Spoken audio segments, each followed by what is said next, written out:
Thanks, Ron, for inviting me, and thanks to Mother Fools for hosting this, and thanks to you guys for coming out. I'm going to read 3 poems. They're all very new poems to me.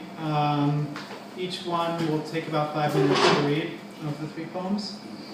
The first one is entitled Lookalikes. The whole thing had a quiet look, like some abstract watercolor kindly spread across the page. The antagonist, or is he the protagonist, has a goatee. That doesn't mean he looks old. He's got this angry, mean look across his face, like you crossed him by making an ugly statue of his head, and now he's about to bark at you. In the sculpture, his mouth's a little bit open, and his eyes look only laterally, as though behind it all there's some cross-eyed mountain that makes the inside of our heads into store windows. But really, now, of course, our features are static. We all look pretty prehistoric. Our heads look pretty much like Brontosaurus heads. No, I'm just being playful. Seriously, as individuals, we don't look quite human. We look more like the pups we love to cuddle with more prosthetics and longer legs. Or if you're looking from quite a distance at us, we look a lot like kind of crooked bugs without the feelers. Or so a moth told me. It said, "Thrust your jaw out. Now look kind of stern. Okay, now flare your nostrils and look angry like you've just been fighting. Now pretend you're standing on a real skinny peninsula and hold just like that." I'm ready to take off if I can just take half of it. But I look so similar, I don't know which half to take. The blue surface is sleek enough that if I look real hard, I can see it's a lake. The mistaking shiny solids for liquids causes instability. The red shiny surface mistaken for blood. This is how my puppies went insane. Taking a second longer look at my socialization, I have this thought. It's just a thought. I think we don't look like so much like animals instead of people. We look more like cupids, like lots of little cupids, deforming our pelvises to get in that right firing stance. A little pear-shaped, a little smaller than the others. We lie on our stomachs to take aim, our little muddly booted feet outstretched behind us, too stubby to be useful. Moving on, the 2 seahorses pinned into a wall on spikes look sort of pleased and surprised. They appear to have that rare and unlucky combination of being both nerdy and stupid. But they have good attitudes. They're happy with their lot. It's the sort of attitude that allows them to really take a battering. Like if some little creature came up to them and was like, "Hi, I'm just a friendly amoeba," but was actually a little goblin tearing at their scales, they'd look surprised, but their concern would be for the symmetry of 2 small mountain lakes on the horizon, even while their face was being skinned. Later, they just put on that old Greek mask of stoicism and laugh at all the people trying to look through the same keyhole. Now let's consider one's expression and all the things we might associate with it. I don't know about you, but this can't be the best part, as it neither appears suggestive or convincing. Instead, it looks to me like some kind of heavy coat or huge hat meant to hide the distortion of the body, which, having turned your head away, you admit is grotesque only if you look at it. Look upon this top-heavy table and weep. Everything it hides is in the middle, like tufts or splotches of a cold and formal nothing, rendering it vaguely unstable. A couple of very Western-looking, leather-clad adolescents going for medievally goth look, the wicked, the diabolical, the frightening, the doggish, the mucoid, the hungered. In a world where adults seem to be bustling about for appropriateness' sake, their gossipy stains of mouths averted by mustaches or poised and highlighted lips, each giving each the not new party mask dirty looks which accumulate as folded fats up their neck to eventually swallow the face. Wouldn't you rather just be a bat? A heat-seeking bat, and look at this shit dancing on the 4th of July? I look like a bat. I'm a heat-seeking bat. We definitely look like bats in flight. The whole thing looks like bats in flight. Yeah, in flight, in a bowl of spit. I'll tell you why it doesn't look like a bat. Because when I was chanting Om on the airplane, I could see the shadows it cast cutting through bone to make a bridge that unified the coastline. If anybody's looking right now, let's suppose we got our flags crossed. Let's suppose some energy just slid out of focus. And here we are, charging up the Bunsen burner act to tell its history of reminders, lookalikes, and tuxed-out gentlemen. It doesn't mean too much, you see.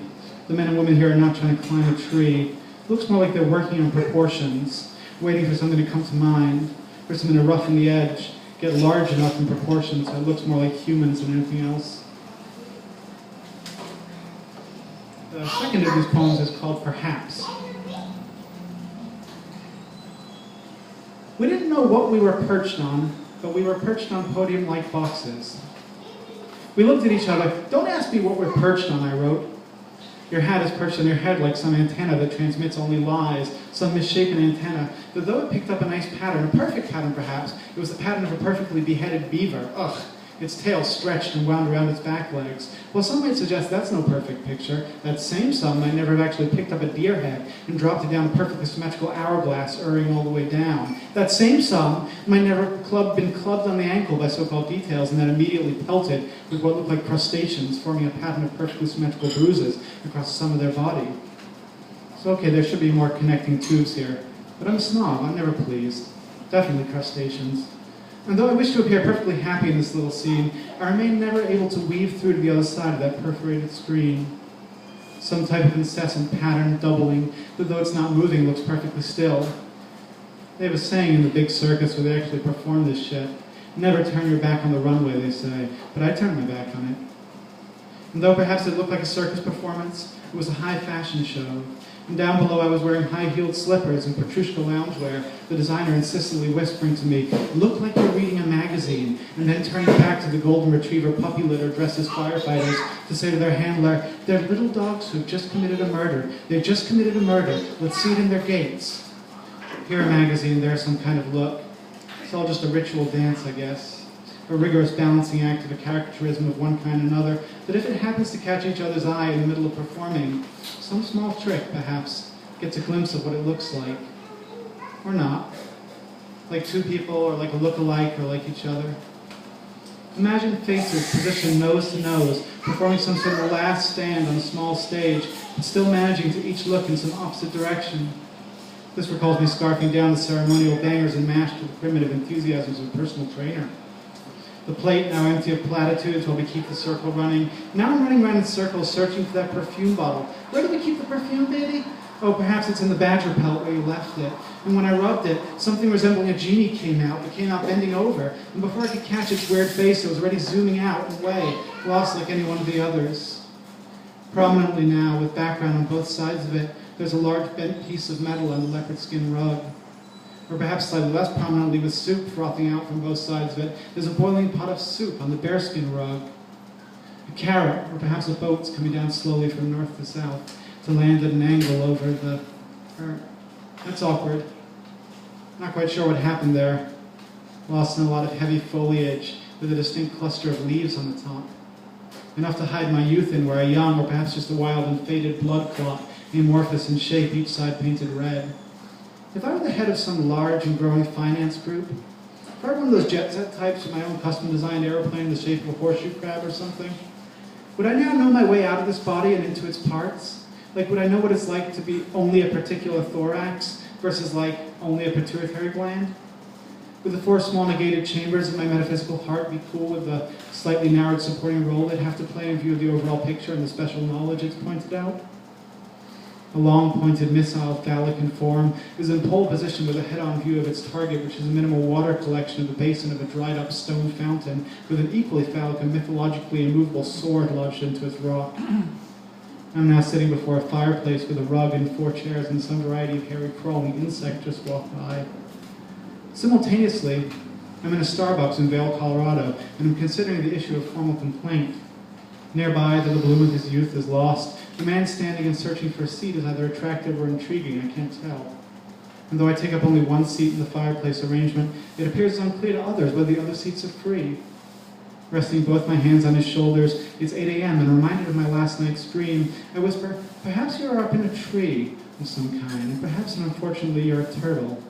Perhaps you're a turtle out on a limb at a height in a deeply forested valley, and unfit for either climbing or descending, you pick a wilted tree flower with your slow beak. This gesture appears to you to have some special meaning, and looking down you see a pair of odd-looking potato chips, meaningfully suggestive in their shape. And below both that and the polished-in scratches of the hardwood floor, you believe in a pantomime of error and hope, that you see some variety of ground showing." Hold on a second. It's a lot of words, so I have to take a small drink of water before I read the third one.